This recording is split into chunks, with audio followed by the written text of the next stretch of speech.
Magandang balita ito mga kamiks.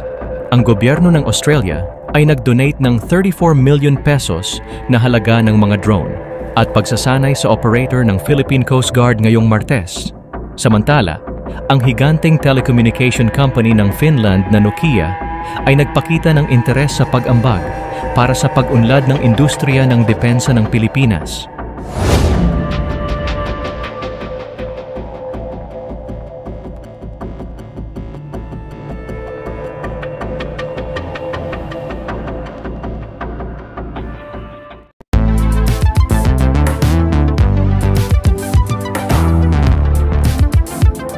Huwag kalimutang i-like at i-share ang video na ito at mag-subscribe ka na din sa aking channel para updated ka sa mga bagong videos.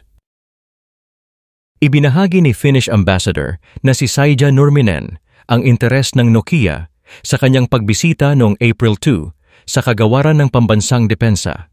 Bahagi ito ng mga magkasunod na defense at security talks ni Teodoro sa Chief of Defense Staff ng Canada, Ambassador ng Sweden sa Pilipinas, at Chief of Defense ng Estados Unidos, lahat ng ito sa loob ng isang linggo. Ipinahayag ni Nurminen na ang Finland ay naglalayong makipagtulungan sa mga bansang katulad sa kanila ang mga layunin na nagtataguyod ng rule-based order tulad ng Pilipinas. Sinabi din niya kay Teodoro na ang Nokia ay interesado na suportahan ang programa ng Self-Reliant Defense Posture, SRDP, ng Pilipinas.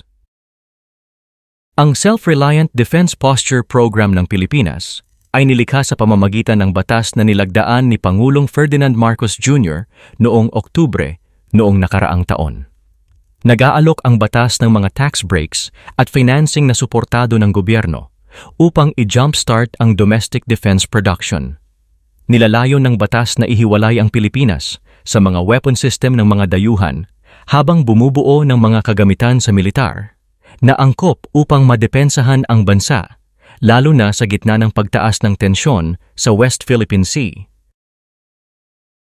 Ang Nokia ay talagang kilala pagdating sa telecommunication, kung saan agresibo itong pasukin ang merkado ng pangdepensa.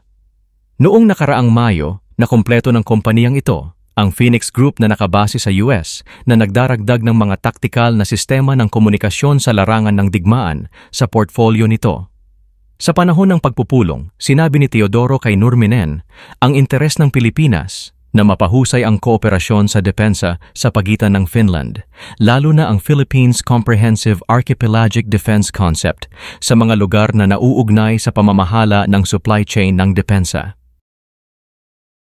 Ang Finland ay isa sa ilang mga bansa na nagpahayag ng suporta para sa Pilipinas at hindi rin nagustuhan ang mga agresibong aksyon ng China sa West Philippine Sea. Ang sunod na breaking news.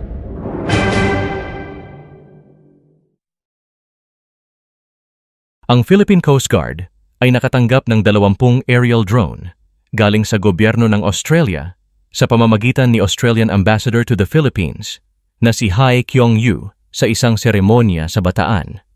Pahayag pa ni HKU na ipinagmamalaki ng Australia ang kanilang matagal na kooperasyon sa PCG at ang kanilang pagsisikap na magbigay ng praktikal na suporta para sa mga mahahalagang tungkulin ng PCG. Friends, when the PCG told us they wanted advanced maritime domain awareness technology to protect and preserve your maritime domain and marine resources, well, guess what? As strategic partners, Australia listened. But we did more than that. We acted. That's why I am very proud to be donating 20 state-of-the-art aerial drones and an operator training package to PCG. Value. Thank you. Ayon kay PCG Commandant Admiral Ronnie Hilgavan na ang donasyon ng Australia na mga aerial drone ay makakatulong na mapahusay ang mga strategic maritime domain awareness capabilities ng PCG. Ayon sa PCG, ang donasyon ay bahagi ng Civil Maritime Cooperation ng Australia na nag-aalok din ng vessel remediation, postgraduate scholarship, operational training, maritime protection, at annual Law of the Sea courses. Ang mga espesyalista ng drone mula sa gobyerno ng Australia ay dumating sa Pilipinas sa linggong ito upang maghatid ng 4 na araw na pagsasanay para sa 30 miyembro ng PCG Aviation Command Unmanned Aerial Vehicles Squadron. Sa huling bahagi ng 2024, inihayag ni HKU na dodoblehin ng Australia ang pakikipagtulungan sa Civil Maritime Cooperation sa Pilipinas na nagkakahalaga ng 649 million pesos mula 2025 hanggang 2029. Sinabi ng PCG na pinalakas ng Australia at Pilipinas ang kanilang Civil Maritime Cooperation sa pamamagitan ng isang 2024 Memorandum of Understanding on Enhanced Maritime Cooperation. Salamat sa mga bansang hindi nagsasawang tumulong sa ating mahal na Pilipinas, katulad ng Australia at Finland. Naway di sila tumigil at mas madagdagan pa. Malaking tulong ang mga panibagong kagamitan na ito, hindi lamang sa PCG at militar, kundi sa lahat ng Pilipino.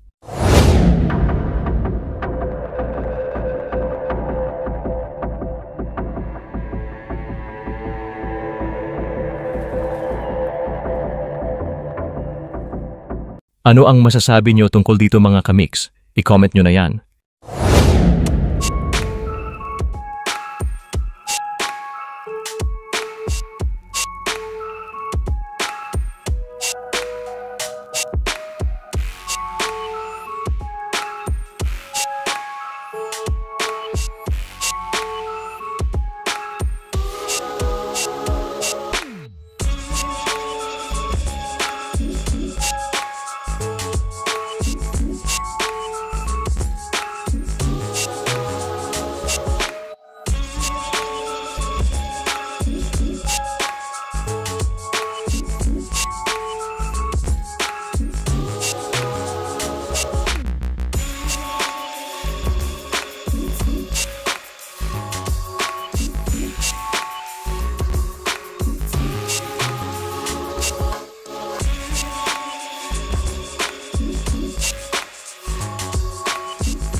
Salamat sa panunood mga kamix. Ako ay mag-iiwan sa inyo ng katagang alamin natin ngayon, wag nang ipagpabukas. Kung ayaw mong batukan kita. Biro lamang. Ingat mga kamix, sa susunod na video na ulit.